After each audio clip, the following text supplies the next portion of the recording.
राधे राधे, जय श्री कृष्णा। आप सभी को वैशाख पूर्णिमा की हार्दिक शुभकामनाएं। आज इस पावन अवसर पर सुनते हैं भगवान सत्यनारायण की कथा। पूर्णिमा का दिन भगवान श्री हरि विष्णु के स्वरूप श्री सत्यनारायण भगवान को समर्पित है और वैशाख पूर्णिमा के दिन भगवान बुद्ध की भी पूजा की जाती है और पीपल के पेड़ की पूजा के लिए भी यह दिन शुभ माना गया है, इसलिए इसे पीपल पूर्णिमा के नाम से भी जाना जाता है। आइए सुनते हैं श्री सत्यनारायण भगवान की संपूर्ण कथा। कथा शुरू करने से पहले कमेंट बॉक्स में श्री सत्यनारायण भगवान का जयकारा अवश्य ही लगाएं।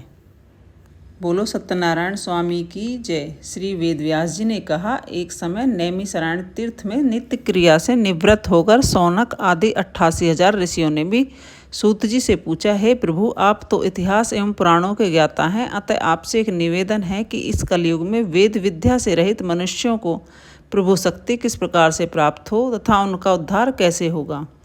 इसलिए हे मुनिश्रेष्ठ, ऐसा कोई व्रत या तप कहें जो कोई अनुष्ठान हो जिससे थोड़े समय में पुण्य मिल सके और मनोवांछित फल की भी प्राप्ति हो सके। सर्वज्ञाता श्री सूत जी ने कहा, हे ऋषियों, आप सबने सभी प्राणियों के हित के लिए यह बात पूछी है, क्योंकि परोपकार तो संतों का लक्षण है। इसलिए उस श्रेष्ठ व्रत को आप लोगों से मैं कहूँगा जिस व्रत को नारद जी ने भगवान कमलापति से पूछा था।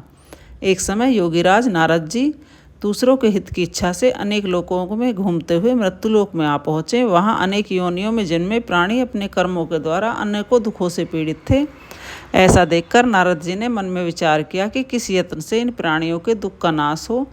ऐसा मन में विचार कर श्री विष्णु लोक को गए। वहाँ श्वेत वर्ण और 4 भुजाओं वाले सबके आधार भगवान नारायण को देखा, जिनके हाथों में शंख, चक्र, गदा और पद तथा गले में वनमाला सुशोभित। नारद जी ने श्री विग्रह के दर्शन कर सुंदर स्तुति की और कहा, हे भगवान, आप अत्यंत शक्तिशाली हैं, मन तथा वाणी भी आपको नहीं पा सकती। निर्गुण स्वरूप सृष्टि के आदिभूत एवं भक्तों के दुखों को नष्ट करने वाले हैं। भगवान मेरा नमन स्वीकार करें। नारद जी की स्तुति सुनकर भगवान नारायण ने नारद जी से पूछा, हे मुनिश्रेष्ठ, आपके मन में क्या है? यहाँ किस काम के लिए आगमन हुआ है? निसंकोच कहो। नारद जी ने कहा, हे प्रभु, मृत्युलोक में प्राय सभी मनुष्य अपने अपने कर्मों के द्वारा अनेक प्रकार के दुखों से पीड़ित हो रहे हैं। हे नाथ, मुझ पर दया रखते हैं तो बतलाइए, उन मनुष्यों के सब दुख कैसे थोड़े से ही प्रयत्न से दूर हों। भगवान श्री हरि ने कहा, हे नारद, मनुष्यों की भलाई के लिए आपने बहुत अच्छी बात पूछी है। मैं उस महान शक्तिशाली व्रत को कहता हूँ। श्री सत्यनारायण भगवान का व्रत महान पुण्य देने वाला तथा स्वर्गलोक एवं मृत्युलोक में अत्यंत दुर्लभ है। श्री सत्यनारायण स्वामी जी का व्रत पूर्ण विधि विधान से करने पर मनुष्य मृत्युलोक में सुख भोगर अंत में शरीर छोड़कर मोक्ष को जाता है। भगवान के श्रीमुख से वचन सुनकर नारद जी ने कहा, हे प्रभु, इस व्रत का क्या फल है, क्या विधान है, किसने इस व्रत को किया है तथा किस प्रकार इस व्रत को करना चाहिए, सब विस्तार से मेरी सुनने की अभिलाषा है।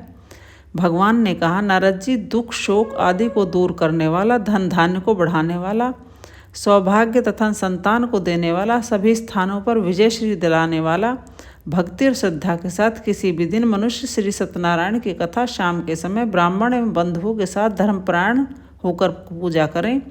भक्ति भाव से सवाया मात्रा में नैवेद्य, केले का फल, घी, दूध और गेहूं का चूर्ण लेवें। गेहूं के अभाव में साठी का चूर्ण, शक्कर तथा गुड़ लें और सब भक्षण योग्य पदार्थ जमा करके भगवान सत्यनारायण को अर्पण कर कथा सुने और श्रवण करें और ब्राह्मणों को भोजन एवं दक्षिणा दें, संतुष्ट करें एवं बंधु बांधवों सहित स्वयं भी भोजन करें।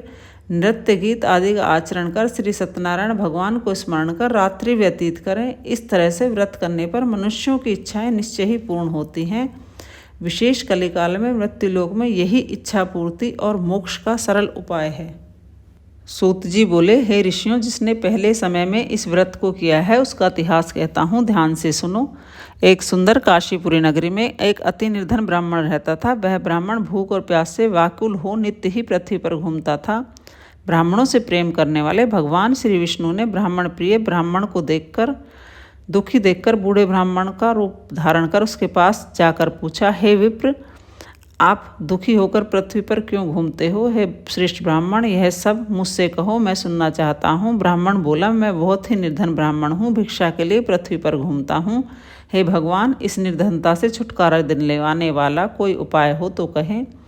वृद्ध ब्राह्मण रूपधारी भगवान श्री विष्णु ने कहा, ब्राह्मण सत्यनारायण भगवान मनवांछित फल देने वाले हैं, इसलिए उनका पूजन तुम्हारे लिए अभिष्ट है, जिसके करने से मनुष्य सब दुखों से मुक्त होता है। ब्राह्मण को सारा व्रत का विधान बतलाकर बूढ़े ब्राह्मण का रूप धारण करने वाले सत्यनारायण भगवान अंतर्ध्यान हो गए। जिस व्रत को ब्राह्मण ने बतलाया उस व्रत को मैं निश्चय ही करूँगा, यह निश्चय कर निर्दय ब्राह्मण रात्रि में नींद नहीं आई। वह प्रातःकाल उठा, नित्य क्रिया से निवृत्त होकर श्री सत्यनारायण के व्रत का निश्चय कर भिक्षा के लिए चला।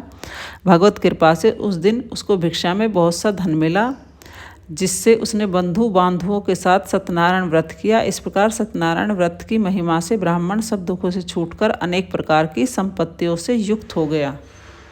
उस समय जो मनुष्य श्री सत्यनारायण व्रत कथा करता है वह सब पापों से छूटकर दुर्लभ मोक्ष का अधिकारी बनता है।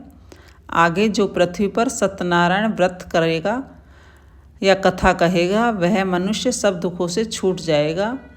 सूत जी कहते हैं, इस प्रकार मैंने श्री नारायण के मुख से सुना और यह व्रत मैंने तुमसे कहा। हे ऋषियों, क्या सुनना चाहते हो? ऋषि बोले, मुनीश्वर, संसार में उस ब्राह्मण से सुनकर किस किसने इस व्रत को किया, यह सब हम सुनना चाहते हैं। इसके लिए हमारे मन में श्रद्धा है। सूत जी बोले, हे मुनियों, जिसने इस व्रत को किया यह सब सुनो। एक समय वह ब्राह्मण धन और ऐश्वर्य के अनुसार बंधु बांधवों के साथ व्रत करने को तैयार हुआ। उसी समय एक लकड़हारा आया और बाहर लकड़ियों का गट्ठर रखकर ब्राह्मण के मकान में गया। प्यास से दुखी लकड़हारे ने ब्राह्मण को व्रत करते देख ब्राह्मण को नमस्कार कर कहने लगा कि आप यह क्या कर रहे हो और इसके करने से क्या फल मिलता है, कृपा कर मुझसे कहें। ब्राह्मण ने कहा, सभी मनोकामनाओं को पूर्ण करने वाला यह श्री सत्यनारायण भगवान का व्रत है। इसी व्रत के प्रभाव से मेरे यहाँ धन धान्य आदि की वृद्धि हुई है। ब्राह्मण से इस व्रत के बारे में जानकर लकड़हारा बहुत प्रसन्न हुआ और चरणामृत और प्रसाद ले अपने घर को गया। लकड़हारे ने मन में इस प्रकार संकल्प किया कि आज ग्राम में लकड़ी बेचने से जो कुछ धन मुझे मिलेगा उसी से सत्यनारायण देव का उत्तम व्रत करूँगा। यह मन में विचार कर वह बूढ़ा लकड़हारा अपने सिर पर लकड़ियाँ रखकर जिस नगर में धनिक लोग रहते हैं वह ऐसे सुंदर नगर में गया। इस दिन अन्य दिनों की अपेक्षा लकड़हारे का दाम की लकड़ियाँ चौगुनी मात्रा में मिला। तब वह बूढ़ा लकड़हारा दाम ले प्रसन्न होकर श्री सत्यनारायण व्रत की सामग्री सवाया मात्रा में लेकर अपने घर गया। उसने अपने बंधु बांधवों एवं ब्राह्मणों को एकत्रित कर विधि विधान से भगवान श्री सत्यनारायण के व्रत किया। उस व्रत के प्रभाव से बूढ़ा लकड़हारा धन पुत्र आदि से पूर्ण हो गया और संसार के समस्त सुखों को भोगकर वैकुंठ को चला गया। इति श्री सत्यनारायण कथा अध्याय समाप्तम।